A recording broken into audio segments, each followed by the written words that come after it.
Boa noite a todos e a todas. Sejam muito bem-vindos a mais uma edição da Quarta com Clubes, uma iniciativa da Rede de Clubes Paraná Faz Ciência e do Grupo de Pesquisa Educartigel, vinculado à Universidade Estadual do Centro-Oeste do Paraná, a Unicentro. Eu sou Matias Trindade, estudante de jornalismo e um dos apresentadores desta série de encontros. Estamos aqui novamente para fortalecer a formação científica dos professores que atuam nos clubes de ciências, aproximando vocês de especialistas nas áreas que investigam e atuam. O projeto Quarta com Clubes ocorre quinzenalmente, às quartas-feiras, das 7 às 8 da noite, com transmissão pelo canal Educartigel no YouTube. Estamos aqui para contribuir com o desenvolvimento das pesquisas feitas pelos estudantes com apoio dos professores clubistas, que enviaram perguntas previamente para serem respondidas pelas nossas convidadas.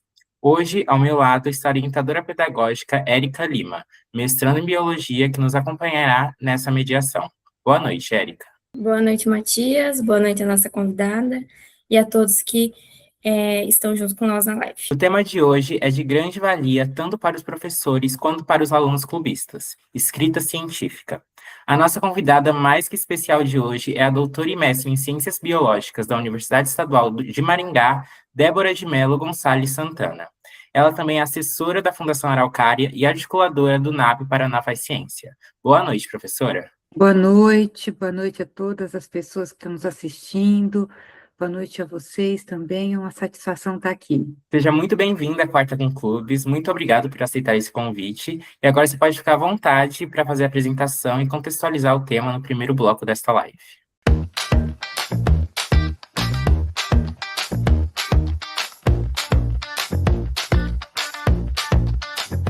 Eu vou pedir licença aqui para compartilhar um conjunto de slides e muito bem. O que a gente vai conversar hoje é um pouco sobre os desafios da escrita científica. Você, professora clubista, você, professor clubista, você que está aí apoiando os estudantes dos clubes de ciências, já deve ter se deparado mais de uma vez com este desafio.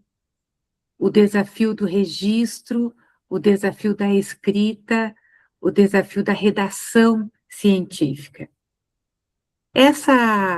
Nesse nosso encontro, o objetivo é conversar um pouco sobre isso, fazer algumas considerações, dar algumas dicas e responder também perguntas sobre esse assunto.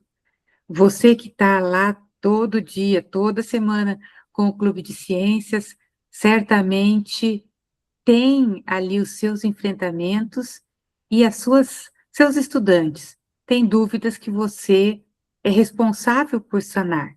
Então, a nossa intenção é auxiliá-lo, trazer uma reflexão em relação a este assunto tão importante. Nós, brasileiros, ou até acho que poderia dizer nós seres humanos, nós gostamos muito da prática. A gente gosta do laboratório, da pesquisa de campo, das saídas, das visitas técnicas, dos experimentos, mas a gente nem sempre gosta tanto da escrita, do registro, de parar para colocar no papel aquilo que a gente está fazendo. E tão importante quanto a prática é a escrita. Tão importante quanto a prática é o registro. E esse é um dos nossos desafios. Fazer com que os nossos estudantes compreendam isso e que possam estar ali motivados, atentos e responsáveis pela realização desses registros. Então, nesta linha é que eu quero conversar com vocês um pouquinho e trazer aqui o que eu chamei de ciência que se lê, orientando a escrita nos clubes de ciências, que é o seu desafio, orientar a escrita no clube de ciências. Bem, Escrita científica. O que é? É, na verdade, um conjunto de gêneros textuais. Gênero textual é um tipo de texto que circula na sociedade com uma finalidade específica. Quando nós pensamos no gênero textual bula de remédio, a gente sabe que existe ali uma linguagem, uma intencionalidade, uma forma de escrita, um leitor potencial e as técnicas para escrever uma bula de remédio. Quando a gente pensa em cartazes, existe uma outra lógica. Se falarmos de poesias, de e-mail, ou seja, as formas diferentes de comunicação na nossa sociedade têm diferentes autores e diferentes leitores, com diferentes finalidades. E na escrita científica não é diferente disso. Nós também temos uma finalidade específica, que é comunicar a ciência para outros pesquisadores, para outros cientistas, para estudiosos de uma área e até mesmo para a comunidade em geral. Aquilo que é construído na forma de texto fica garantindo os direitos autorais, garante a reprodutibilidade da pesquisa, garante a continuidade do avanço do conhecimento. Então, não basta pesquisarmos, é preciso também escrevermos. Já pensou se as pessoas que fizeram grandes descobertas ou grandes observações da natureza ou estudos sociais, estudos teóricos ou práticos de diferentes temáticas, se elas não tivessem anotado, registrado e publicado, nós não teríamos o avanço na ciência naquela área. Então, escrever é preciso. Nós podemos pensar na escrita científica, portanto, como um conjunto de gêneros textuais, que eu dividi aqui de acordo com a sua finalidade. Primeiro, eu estou chamando de gênero de planejamento, que seria o exemplo do texto de um projeto de pesquisa. Um projeto de pesquisa é o planejamento daquilo que será feito. É uma escrita de uma intencionalidade, de algo que vai acontecer no futuro. Define, aponta, direciona o que se pretende fazer, por que se pretende fazer e como se pretende fazer. É o gênero que você, professor, que é professor clubista da rede de Clubes Paraná Faz Ciência, usou para apresentar um projeto de clube de ciências lá no edital de 2024, para que seu projeto fosse avaliado e selecionado pela comissão organizadora para que você integrasse essa rede. É o projeto que a gente faz quando vai obter um financiamento, pedir um apoio, pedir a aprovação do comitê de ética, pedir a aprovação do responsável da instituição para o uso do espaço físico, ou mesmo planejar a nossa rotina em laboratório. Então, projeto de pesquisa é um gênero textual dentro da escrita científica. Um outro conjunto de gêneros textuais da escrita científica seriam os gêneros de registro. O primeiro, então, o projeto é antes do processo começar. Agora, Os gêneros de registro são os gêneros que acontecem durante o processo da pesquisa, durante as atividades do Clube de Ciências. E aqui estão os gêneros rotineiros, importantes no dia a dia do Clube de Ciências. O primeiro é o diário de bordo, ou não precisa ser o primeiro, né? Um deles é o diário de bordo, que no curso de formação para professores clubistas você já ouviu bastante sobre ele. Diário de bordo é um gênero mais livre, porque ele é um registro que serve essencialmente ao grupo de pesquisa, ao pesquisador, à sua equipe de pesquisa. Mas isso não faz com que ele seja menos importante ou menos preciso, porque é a partir do diário de bordo que nós vamos ter os elementos para escrever os outros gêneros de pesquisa. Gente, como a gente tem, entre aspas, preguiça de fazer diário de bordo. A gente acha assim, vou anotar nesse papelzinho aqui, depois eu passo a limpo. E lá se vai o papel perdido.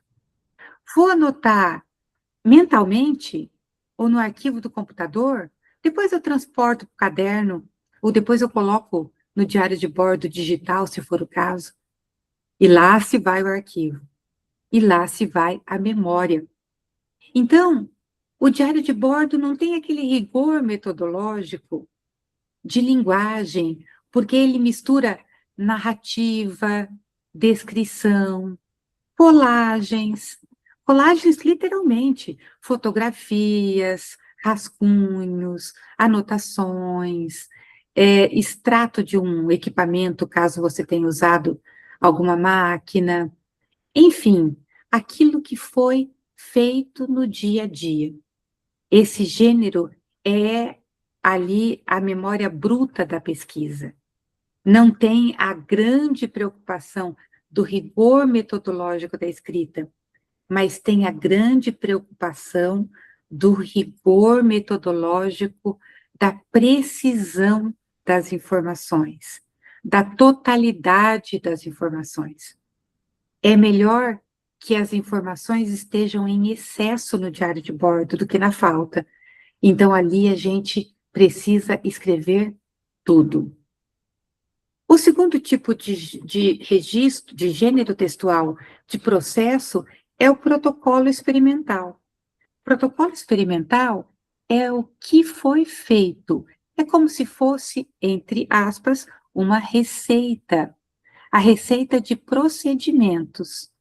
Então, por exemplo, se o seu clube de ciências está acompanhando o crescimento de vegetais numa horta, então você terá protocolos experimentais de como são feitas essas mensurações.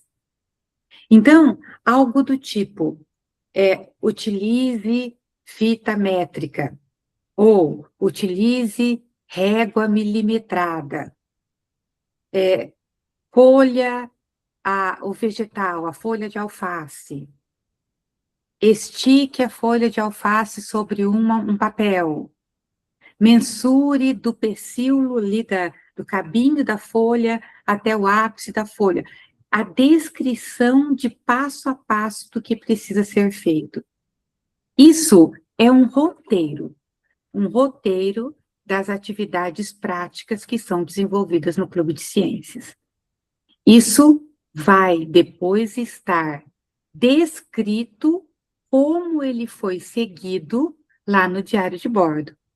Mas o caderno de protocolo, ou a pasta de protocolos, ela vai trazer ali a receita ou a lista de procedimentos a ser desenvolvidas.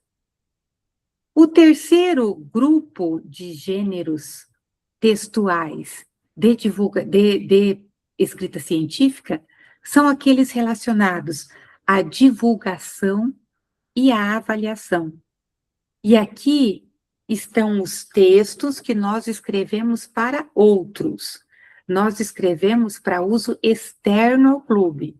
Nós escrevemos para contar para os outros, para sermos avaliados, para expormos para a sociedade científica, para a sociedade em geral, aquilo que nós fizemos. Então, aí estão, por exemplo, os resumos. Aqui eu trouxe o exemplo de um resumo simples, apesar de que hoje a maior parte das feiras de ciências, por exemplo, e muitos eventos já exigem resumos expandidos, que são miniatura de artigos.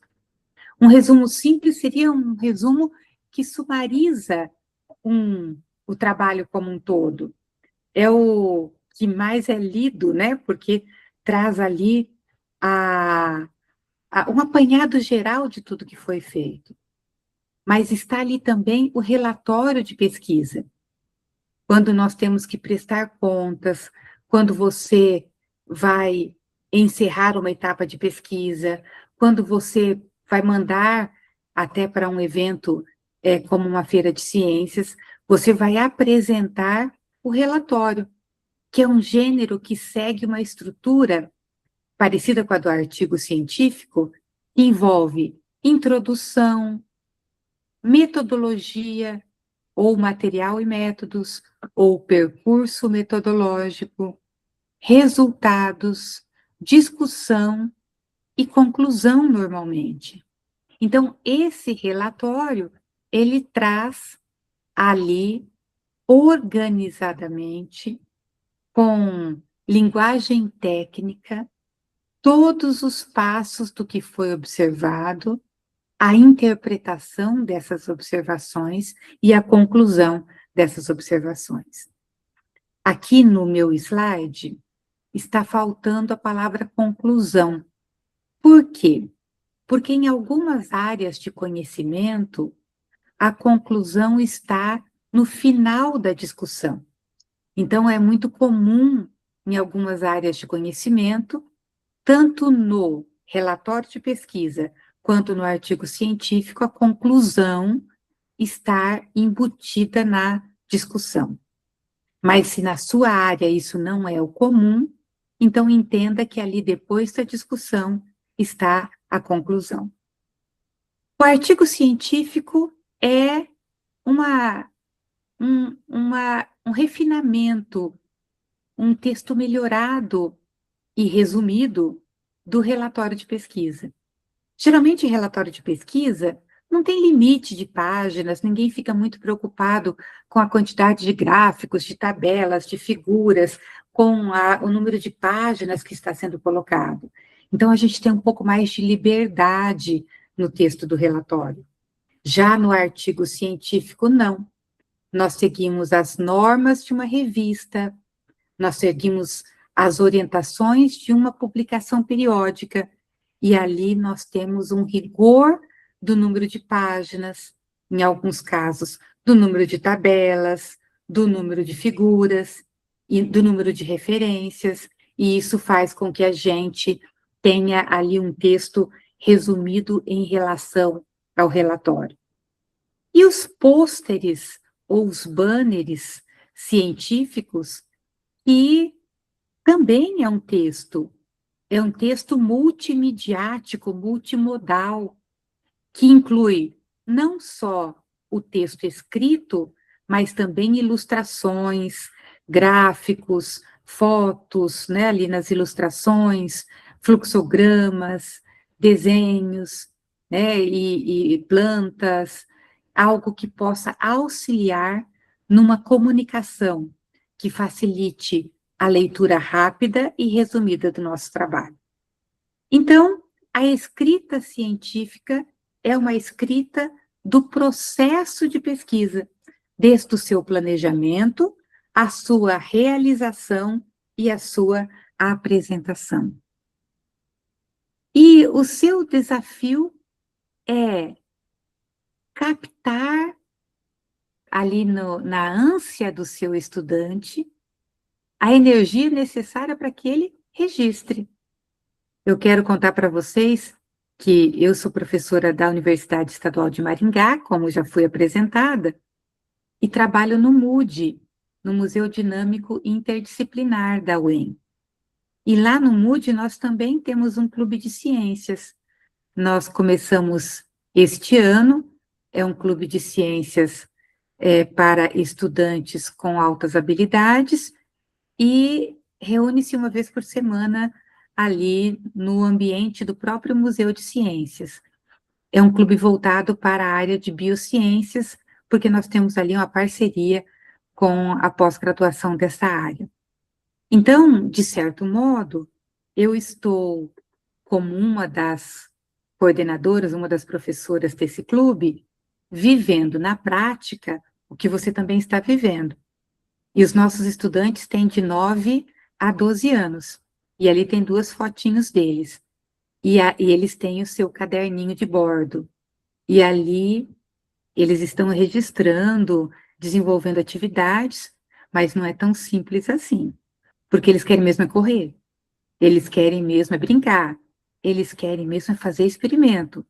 E a gente precisa insistir e ter técnicas para estimular que o registro faz parte do método científico. Eu falo muito isso para os estudantes, falo isso que faz parte do papel do cientista, faz parte do serviço do cientista o registro. E nós precisamos ser os estimuladores, os mediadores, né, os que acompanham essa escrita, e não simplesmente os leitores no final para ajustar ali uma coisinha ou outra. Esse é um desafio. O outro desafio é trabalharmos as características da linguagem científica. Características essas que tornam os gêneros textuais da escrita científica como muito específicos. O gênero textual de um poema tem, a linguagem de um poema tem as características daquele gênero textual. A linguagem usada em um romance tem as características daquele gênero textual. E a linguagem usada nos produtos, nos gêneros textuais da escrita científica também tem as suas características. E a primeira característica é a objetividade. Vou contar para vocês um segredo. Meus orientados, de todos os níveis, da graduação, do mestrado, do doutorado, eles escrevem, me mandam para corrigir, e nem sempre eles ficam felizes com o retorno, porque eles dizem que eu sou um pouco cruel no corte. Eu corto sem dó. Como assim? Eu sempre procuro identificar no texto que eu estou lendo com os meus alunos palavras que sejam desnecessárias. Será que eu preciso mesmo desta palavra para informar de forma direta, objetiva e clara aquilo que eu estou falando, aquilo que eu quero, a mensagem que eu quero passar? A característica da linguagem científica não é uma linguagem rebuscada, não é uma linguagem cheia de detalhamento, não é uma linguagem indireta, não é uma linguagem que faz voltas, que superadjetiva. Não, é uma linguagem direta, é uma linguagem focada naquilo que a gente quer falar, é uma linguagem que nós precisamos ser precisos. Então, nós precisamos focar, eliminando as nossas observações pessoais, ou as nossas impressões pessoais, ou, enfim, aquilo que não seja estritamente necessário. Então, eu pus um exemplo inadequado aqui, muito hipotético, né? Ah, vimos uma reação química linda e rápida. Tá. Linda e rápida são 2 termos imprecisos, né? Seria preciso dizermos, a reação química ocorreu em 2 segundos. Qual foi o resultado? Alteração da cor azul para vermelho. Então, a precisão e a objetividade são características da linguagem científica. A precisão e a clareza também são características da linguagem científica. Nós não devemos dar margem à dupla interpretação. Quando a gente lê um romance, a gente tem nuances de um texto que fazem com que cada leitor interprete de um jeito. E isso faz a graça do texto do romance, por exemplo. Na ciência não é assim. Todos os leitores precisam interpretar exatamente o que você quis dizer. Então, não há espaço para dupla interpretação ou para interpretação pessoal. Nós precisamos de termos precisos, técnicos e claros. E aqui, um outro exemplo, né? Colocamos um pouco de água e esquentamos bastante. Nem no diário de bordo esse tipo de termo deve ser usado. A gente precisa ajudar os estudantes a melhorar isso. Então, o que é um pouco de água? Colocamos 50 ml de água. Esquentamos bastante. Aquecemos, esquentamos a 80 graus Celsius. Qual foi a medida? Qual foi a característica? Por quanto tempo? Com qual, né, instrumento foi aquecida essa água? Ou seja, precisão e clareza. Lembre-se que uma das características da ciência é que o método científico deve ser possível de ser reproduzido. Será que aquilo que você escreveu, ele está tão claro que outra pessoa possa fazer e conferir seus resultados? Terceiro tópico da linguagem científica é a impessoalidade ou distanciamento. A gente evita no texto científico o uso do eu. Eu pinguei 5 gotas. Eu aqueci a água. A gente evita isso. Nós incentivamos o uso do plural. Nós fizemos, ou realizou-se, ou realizamos, ou do impessoal. Realizou-se, foi observado, observou-se. Quando eu fiz faculdade, pelos meus cabelos brancos, você deve entender que já faz tempo.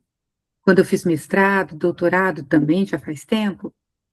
A gente não aceitava o uso de termos pessoais, mesmo no plural. A gente aprendia, assim, que todo texto acadêmico deveria ser na terceira pessoa.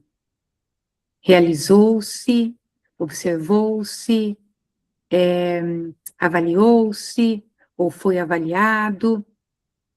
Com o passar das décadas, isso foi flexibilizado em muitas áreas de conhecimento. Então, hoje, existem áreas de conhecimento que aceitam, sim, a descrição de nós observamos tal etapa, tal acontecimento, e não só na impessoalidade, mas também não na personificação ali de uma pessoa, na primeira pessoa do singular. A quarta característica da linguagem científica é o uso de conectivos lógicos. O texto científico, ele deve trazer uma lógica de construção do raciocínio. Então, o problema a ser resolvido é este, o objetivo é este, a metodologia a ser empregada é esta, o resultado esperado é este. Ou então, o problema observado foi este, a hipótese foi esta, a metodologia empregada foi tal, os resultados obtidos foram aqueles, a interpretação dos resultados foram estes. Ou seja, tem uma lógica que perspassa todo o texto científico. E no texto de cada etapa também precisa existir conexão entre as etapas, as frases, a causa e o efeito. E por isso termos como portanto, entretanto, logo, devido, em conformidade, por outro lado, em consonância, a partir de, são termos que são comuns ali no texto científico como um todo.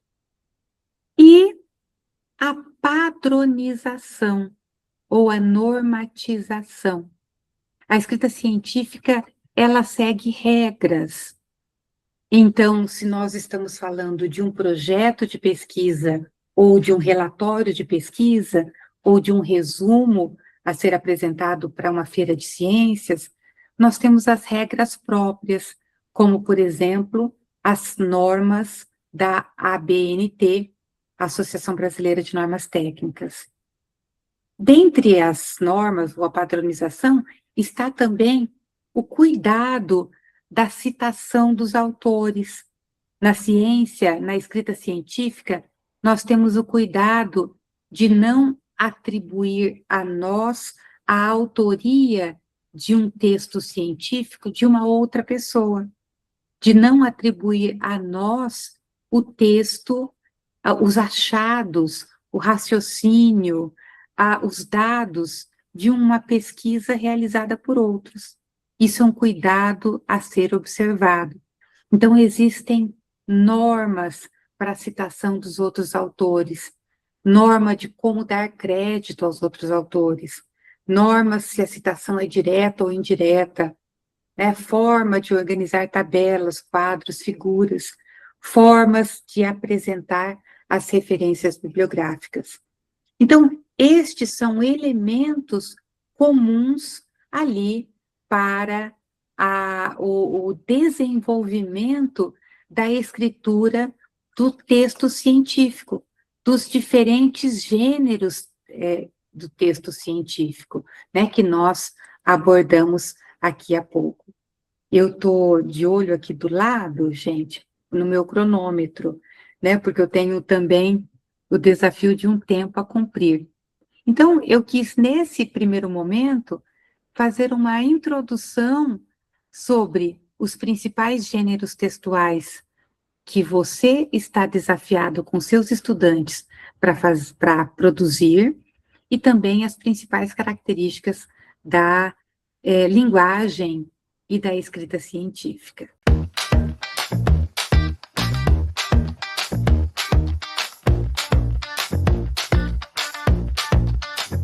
Agora, vamos para as perguntas enviadas previamente pelos professores dos clubes de ciências.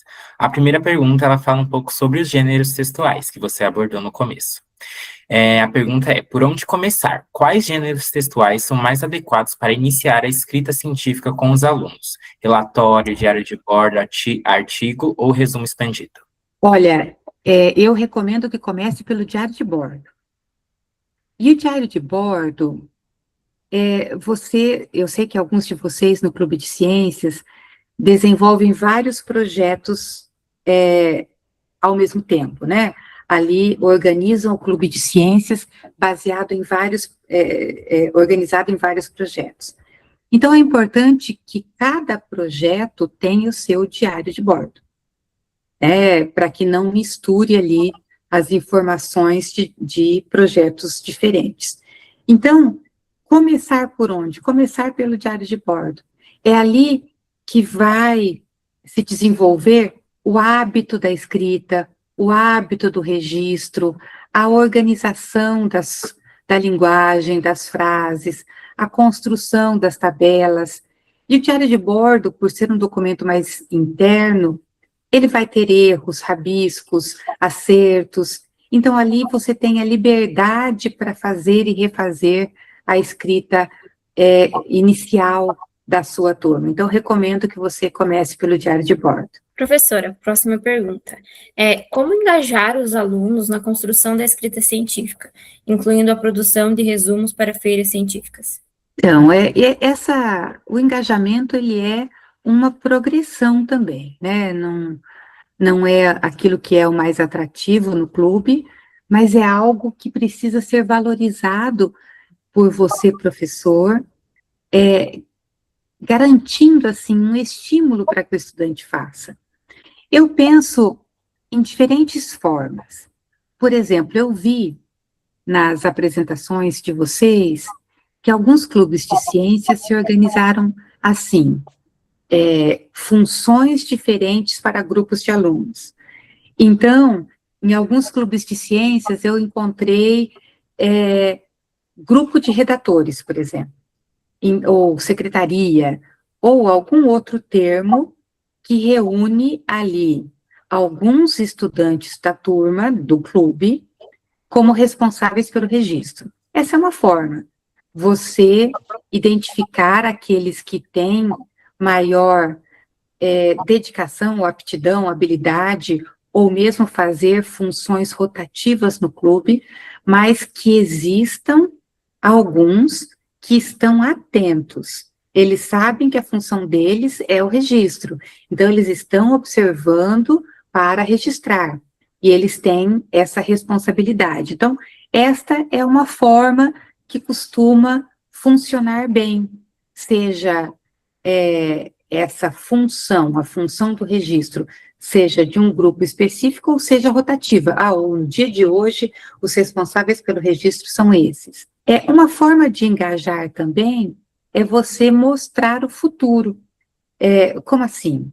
Quando você pega um artigo científico, ou quando você pega os anais de uma feira de ciências e mostra para a sua turma, e eles começam a identificar ali as pessoas, identificar os autores, eles começam a perceber que eles também poderão ser autores, que eles também poderão estar ali apontados na redação de um texto, na autoria de um texto.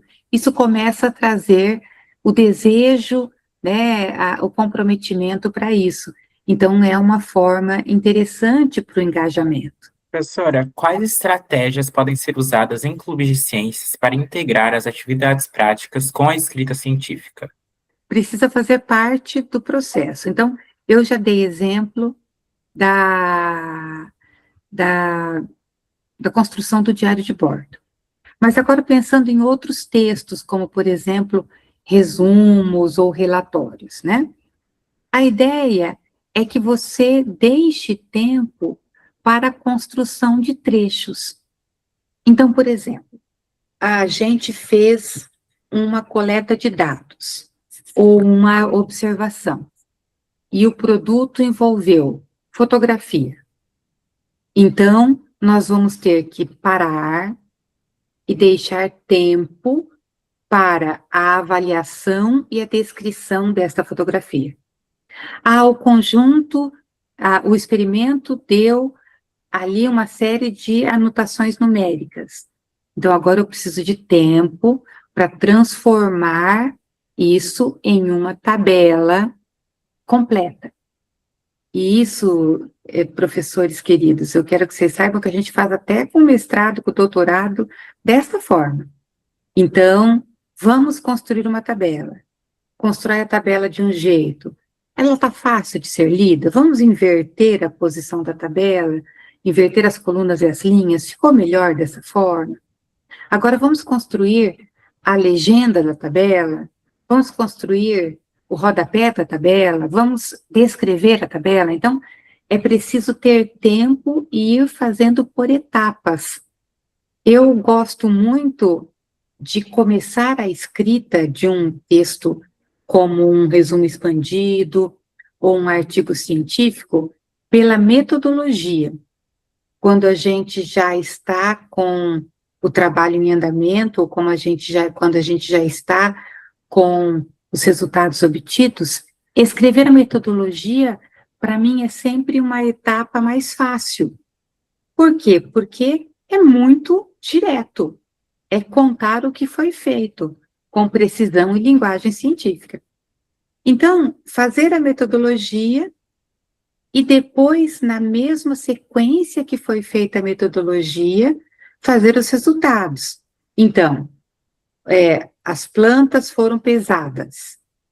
Então, no resultado, vai ter que ter na mesma ordem um momento em que apareça o resultado do peso dessas plantas.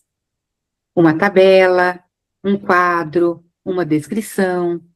Então, eu gosto de recomendar que faça a metodologia, depois faça os resultados, e assim a gente vai estruturando o texto. E como ensinar esses alunos a buscar e selecionar artigos científicos confiáveis? Quais sites procurar? Como avaliar um artigo?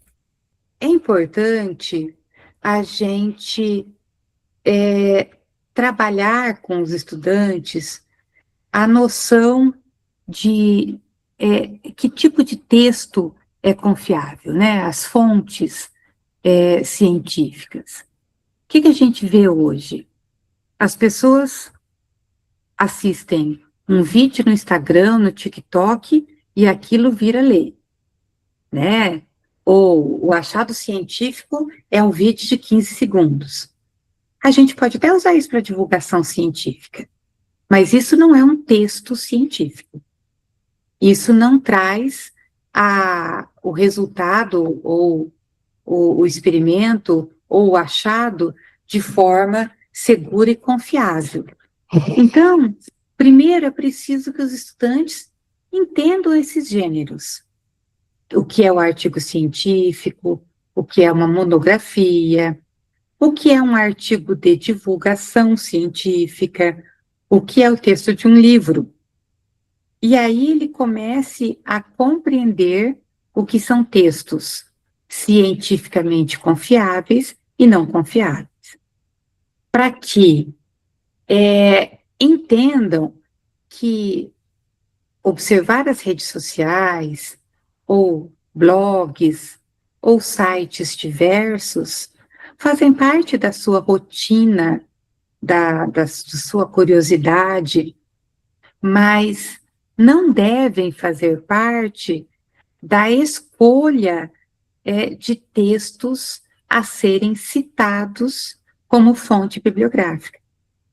Então, a publicação científica, né, o texto científico, ele tem um rigor um ritual pelo qual ele foi avaliado. Então, vou parar aqui um pouquinho.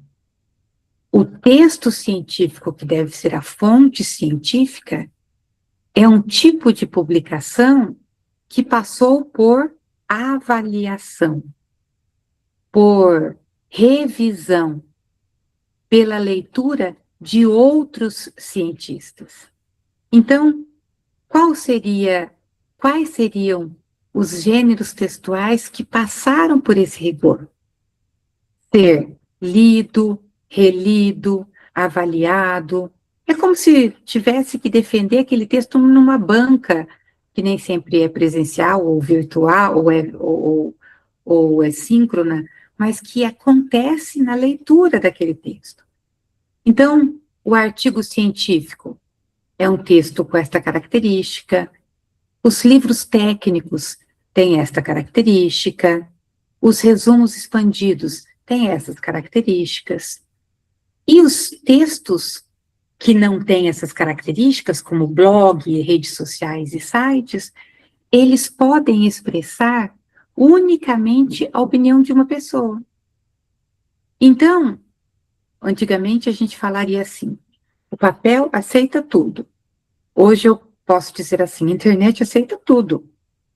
Se eu vir aqui falar assim, o cérebro não existe, a cabeça é oca, eu estou falando isso baseado em mim. Eu não tenho um experimento, eu não tenho um rigor científico, eu não tenho pessoas que revisaram o que eu fiz, então a chance de eu estar errada e eu estou errada é muito grande. Então, o estudante precisa entender que existe este rigor, que o pesquisador não escreve daquilo que ele acha, ele escreve daquilo que ele tem evidências, e outros cientistas revisam o que ele escreveu, para daí ser publicado. Então, a minha indicação é trabalhar com os estudantes na identificação de textos desta natureza, livros técnicos, livros confiáveis, né, livros que sejam livros científicos, artigos científicos, resumos expandidos em eventos, dissertações, teses, monografias. Dissertações, teses e monografias passaram também por bancas avaliadoras, né? Nesse caso, específicas ali para avaliar o texto e o candidato daquele estudo. Então, que eles se acostumem com esses textos. Agora, onde buscar? Existem os buscadores, as bases de dados específicas. Eu, particularmente, vejo que para os clubes de ciências, um excelente buscador é o Google Escolar. O Google Escolar, ele busca teses, dissertações, monografias, mas também artigos, resumos expandidos, e ele traz ali um nível de confiabilidade bastante interessante. Existem outras, por exemplo, a biblioteca virtual chamada de Cielo, né, a cielo.org.br, ou o banco de teses e dissertações, ou os anais das feiras de ciências, mas o buscador Google Escolar, ele consegue reunir boa parte desse material. Então, eu recomendo para os clubes de ciências o Google Escolar como uma forma de buscar as fontes, e a partir daí você vai chegar no artigo completo, na dissertação, na monografia ou no resumo expandido. Professora, agora que esses alunos já encontraram os livros, os artigos, a pergunta é: como orientar eles a utilizar ideias de artigos sem plagiar, desenvolvendo autoria na escrita? É preciso conversar muito sobre plágio, né? Sobre, mais do que plágio, sobre uma conduta científica, né? Sobre condutas antiéticas, dentre elas está o plágio, né? Mas existem outras más condutas, como falsificação de resultados, como invenção de resultados, né? E é por isso que a gente precisa do rigor desses textos científicos, né? Da avaliação desses textos científicos. Então, conversado sobre isso, nós precisamos treinar. Então, a citação direta, que é a citação feita entre aspas, que é quando a gente transcreve um trecho de um texto de um outro autor, ela é uma forma de treinar a citação. E a citação indireta, que é quando nós reescrevemos aquilo que o autor disse, ou que vários autores falaram nas nossas palavras, e citamos a fonte das ideias, é algo que envolve um pouco mais de treino. E isso precisa, como eu disse, ser treinado. Como eu faço com os meus estudantes? Eu sempre estimulo que eles estudem, que eles leiam vários textos, e depois eu peço que eles, agora sem olhar para o texto, escrevam em suas palavras o que você entendeu.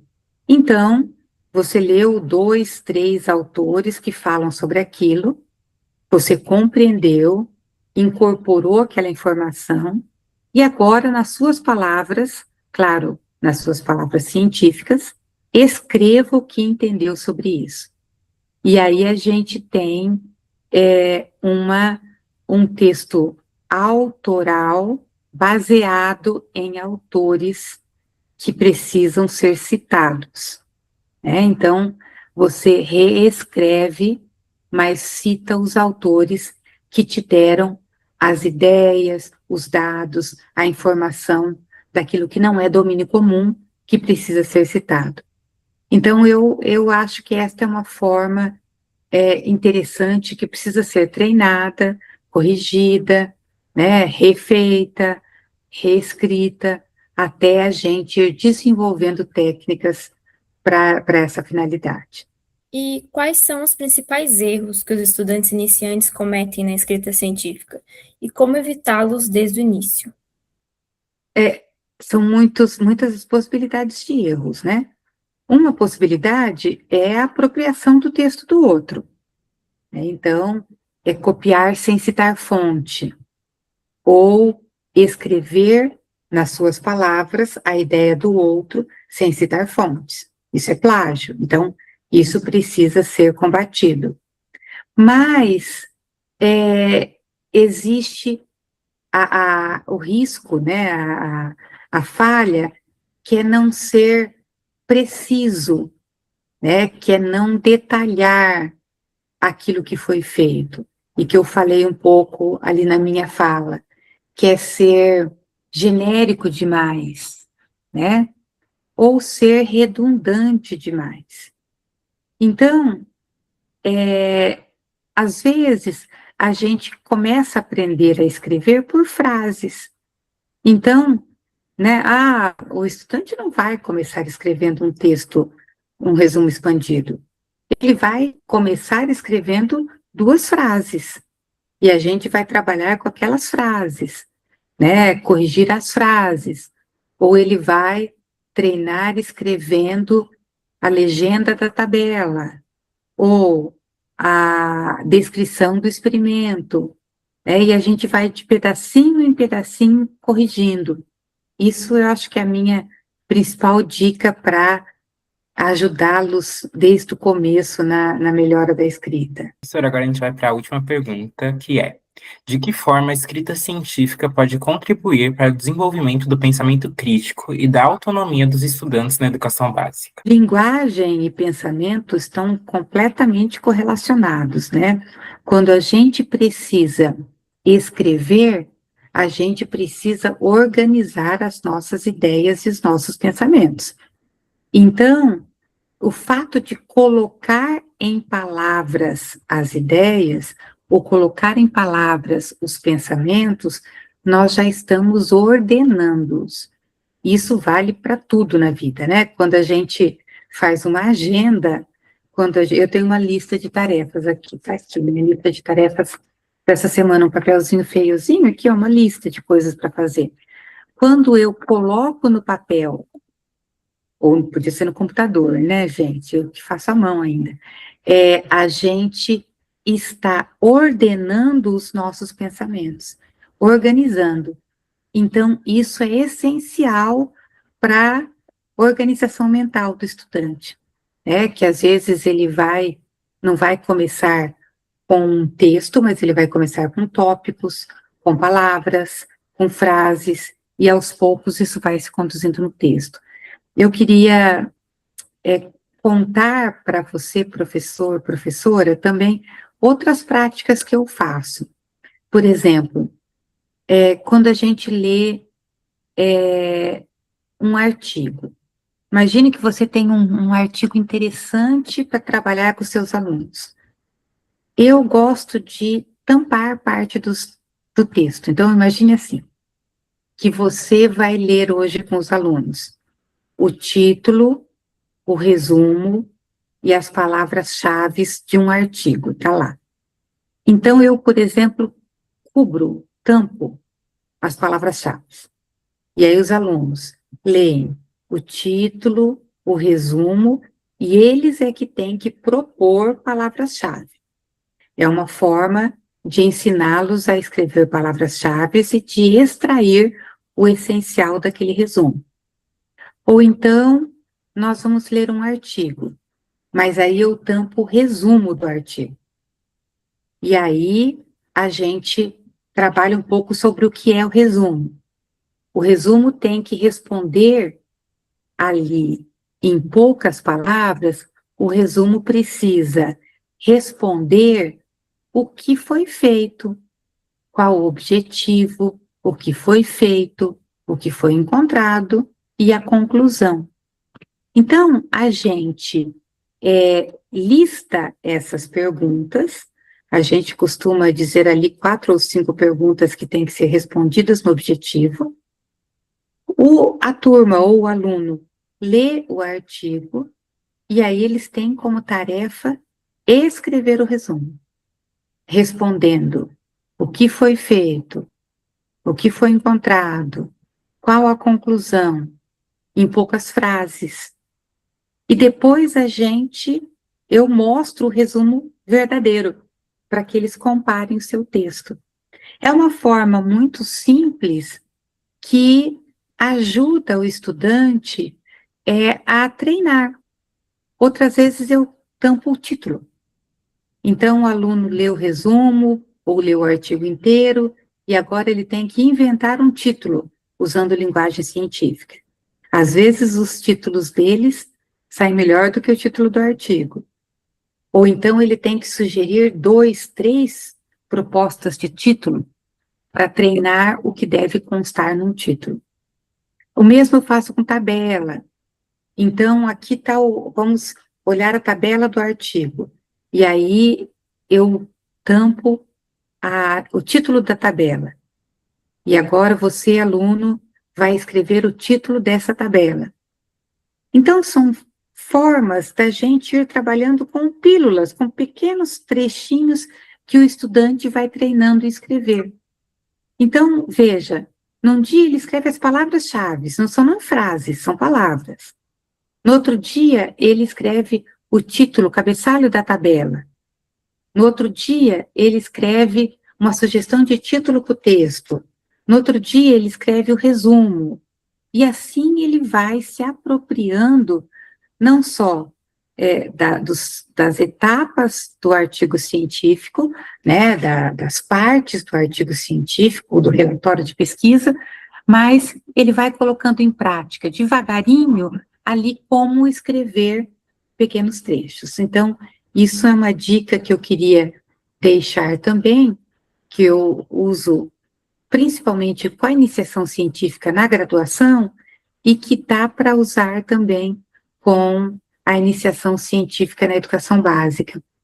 E ali você vai ter uma prática, claro que a velocidade é menor, né, porque o número de encontros é menor, mas você pode talvez deixar de tarefa, ou tirar um dia, ou tirar uma parte do horário do clube, para tentar fazer práticas de escrita com os estudantes. Muito obrigado, professora Débora. Nossa gratidão pela sua presença e contribuição na formação dos professores e alunos clubistas da nossa rede. Muito obrigado por dividir tanto conhecimento e vivência sobre um tema que é essencial para a divulgação dos projetos dos nossos clubes de ciências. Você tem mais alguma dica? Quer dar uma última fala para se despedir dos nossos professores e dos nossos alunos? Eu quero agradecer o convite, agradecer a oportunidade, deixar para os professores e professoras a recomendação de que não desista. Escrita científica é uma escrita técnica que tem método. Então, a gente vai aprendendo conforme a gente vai fazendo. E conforme a gente vai fazendo mais, a gente vai ficando melhor. Então, tenha paciência, vá em partes com seus estudantes e certamente vocês vão desenvolver também essa habilidade da escrita científica, que é uma habilidade característica também do cientista. Um abraço para todos vocês, desejo aí que vocês tenham muito sucesso nessa etapa da escrita também. Obrigado também à Érica, que me acompanhou nessa mediação, e eu também vou agradecer os professores que enviaram perguntas e que constroem junto com a gente essa rede de formação científica em movimento. A nossa próxima live já tem data e tema confirmado, e como vocês já devem saber, as inscrições para a festa já estão próximas de abrir. Por isso, no próximo dia 27, teremos uma live especial para tirar dúvidas sobre esse período de inscrições. Por isso, continue acompanhando as ações da Rede de Clubes de Ciências e do EduCartShell pelas redes sociais e também pelo nosso canal no YouTube. Muito obrigada, boa noite a todos e até a próxima Quarta com Clubes.